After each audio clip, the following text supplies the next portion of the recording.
The Little Wooden House. What really happened between Wimbledon and Manila opening? The headline that missed the point. You've probably already seen the headline. Filipino fans chant Eala's name at a Bad Bunny concert, bouncing around Filipino tennis TikTok for 6 straight days now. But here's the thing about that headline. The real story is bigger than it and quieter. And it barely has anything to do with a chant at all. It has to do with a small wooden house. Not a real one. A stage prop. Bad Bunny carries it with him on every stop of his world tour, a structure shaped like the old rural Puerto Rican homes his grandparents' generation would have known, built in timber and painted in the tour's unmistakable palette. It's called La Casita, the Little House, and it sits at the edge of the main stage. Officially, it functions as an invite-only VIP section, but that's not really what it is. What it is a symbol.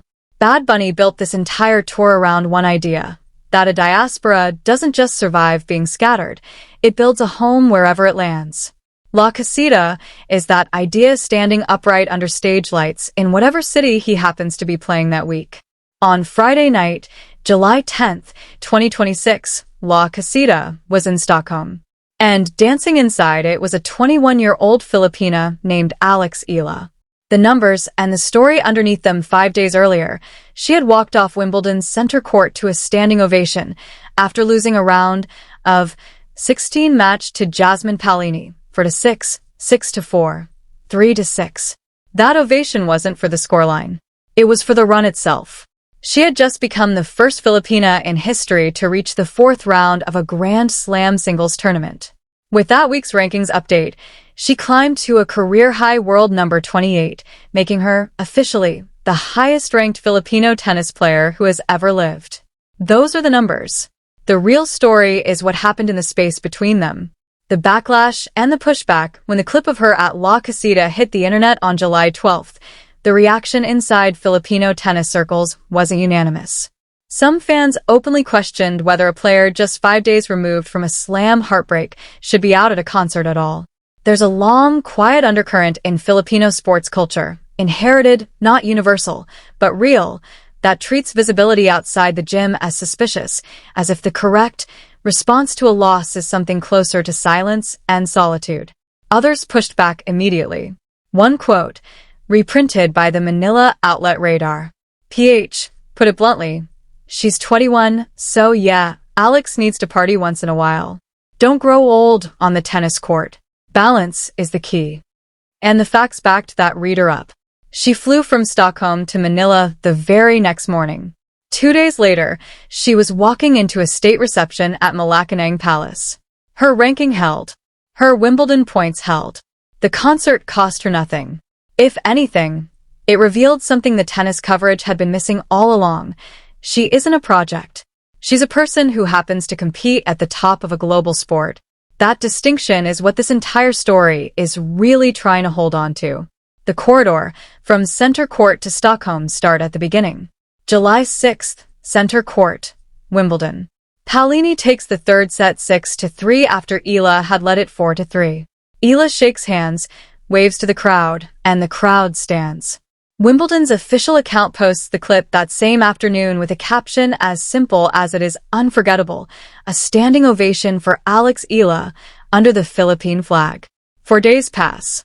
Whatever a top 30 player does in the days after a Grand Slam exit, she does it. She travels. She lands in Sweden, and on the night of Friday, July 10th, she walks into Strawberry Arena in Stockholm for night 1 of Bad Bunny's world tour. The room she walked into here's why La Casita itself matters.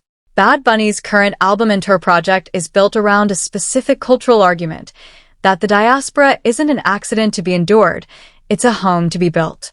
The tour has been widely covered across Latin American press as one of the largest diaspora-centered cultural projects in modern pop music, and the wooden house on stage is its central image.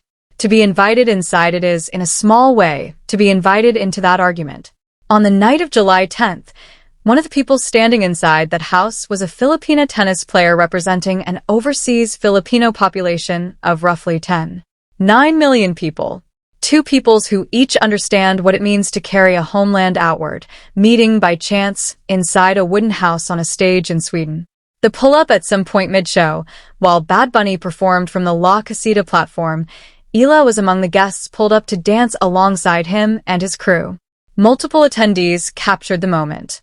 ESPN, Philippine Star, and the Manila Tribune all independently corroborated the footage. She's visible drifting in and out of frame in a party dress for extended stretches of the set. Not staged. Not a plant. Watch the footage honestly, and what you see is simply a 21-year-old having a night out at a concert. The videographer she didn't know she had. Here's where the story tightens. Her name is Mayumi Torio, a Filipina content creator and personal trainer who happened to be vacationing in Sweden and scored tickets to the show. In an interview with Philippine Star Life on July 13th, she described the exact moment she realized who she was filming. At first, I was joking. Sus, Alex Eala lookalike, because we're not used to seeing her in a party dress. She's always in tennis clothes or formal clothes. Then recognition hit. For someone who loves fashion, I was in awe of how she stood out in the crowd as this beautiful Filipina, dancing and having a great, natural energy on stage. And since then, my lens never left her. That's how, without either of them planning a single frame of it, most of the footage that would circulate worldwide the next morning came to exist. It sounded like a friend from home. Pause here, because this is the moment the story stops being about a concert and starts being about a person. The day after the show, Alex Eala, WTA number 28, 1 week removed from a Wimbledon round of 16 run, sent Mayumi Torio a direct message on Instagram, asking if she could use the clips. Torio, in that same interview, described the tone of the message. Her tone just sounded like a barkada. It was warm and youthful. Barkada is Tagalog for a tight circle of close friends, chosen family, the people you grew up with.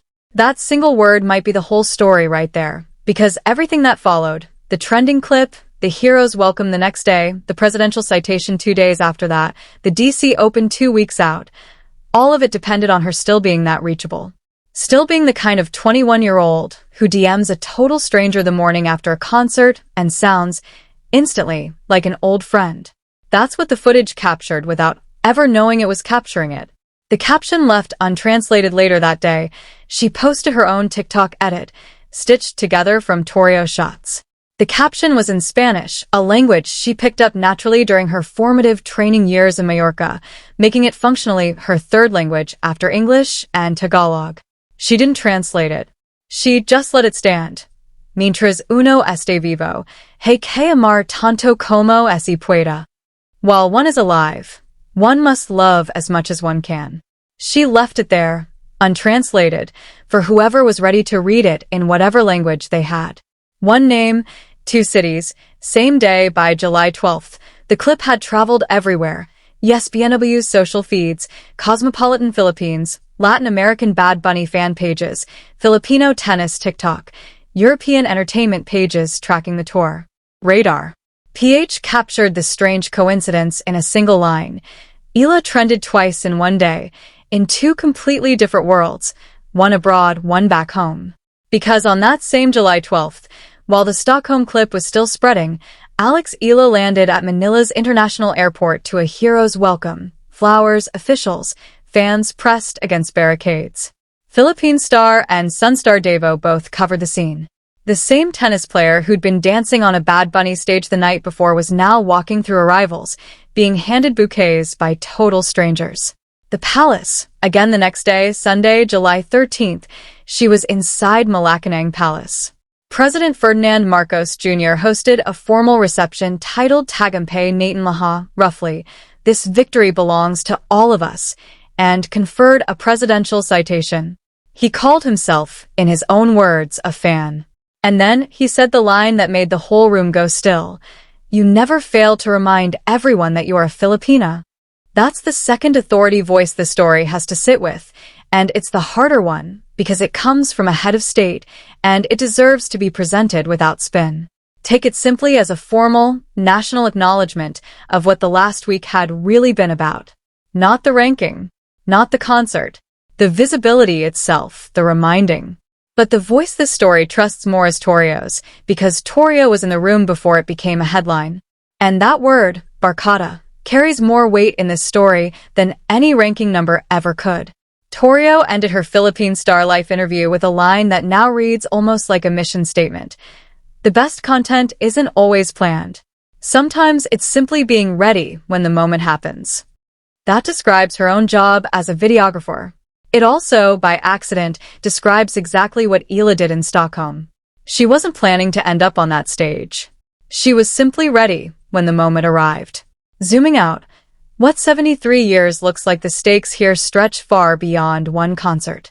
At world number 28, Alex Eala is now the first Filipino tennis player in history to hold an automatic seeded position through the hardcourt US Open Series, meaning she skips qualifying entirely, walking with direct, protected entry into the Canadian Open in Montreal, the Cincinnati Open, and the US Open itself in late August.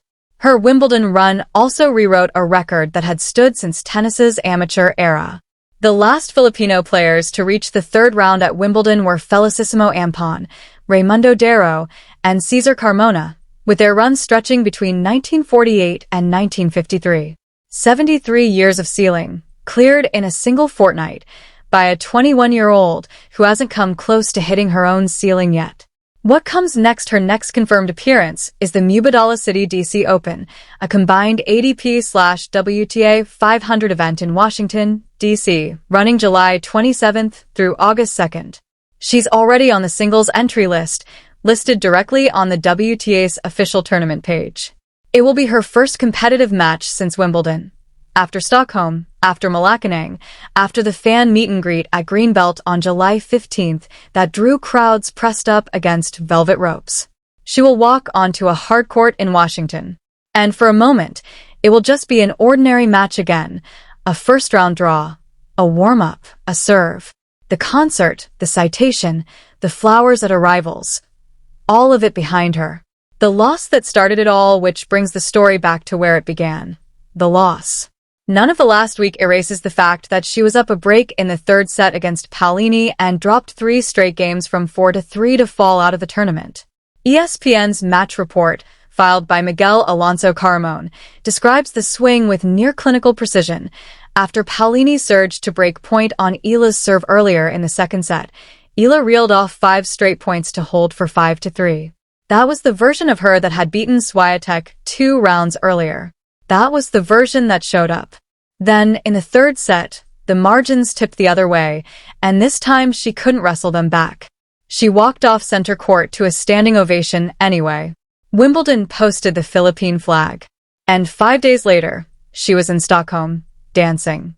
Every room she's walked through, so here's where the story lands. Look at the rooms Alex Eala has stood in over the last 12 days.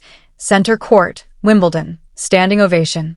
La Casita, Stockholm, Bad Bunny's stage. Manila's airport, arrivals, flowers, a welcome home. Malacanang Palace, a presidential citation. Greenbelt's activity center, a wall of phones held up in every direction. And in 2 weeks, a hard court in Washington, D.C., under floodlights. No crowd chanting her name in Tagalog, no wooden house on stage, just a court, an opponent, and a serve. She's walking through rooms no Filipino athlete before her has ever been invited into. And inside every single one of them, based on everything we know, she's still the same person who direct messages a total stranger to ask for footage, and does it in a tone that sounds like a friend from home. Barkada. Torrio said it first, but that word is doing more work in this story than any ranking ever could. That's the room she's living in right now. Not a number. Not a title.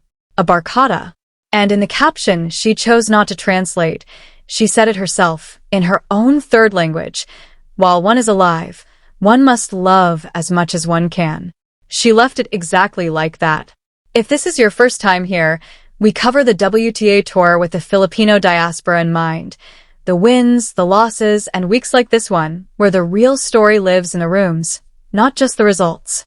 Subscribe for the DC Open build-up next week, and tell us in the comments which of this week's rooms mattered most to you. We read every one.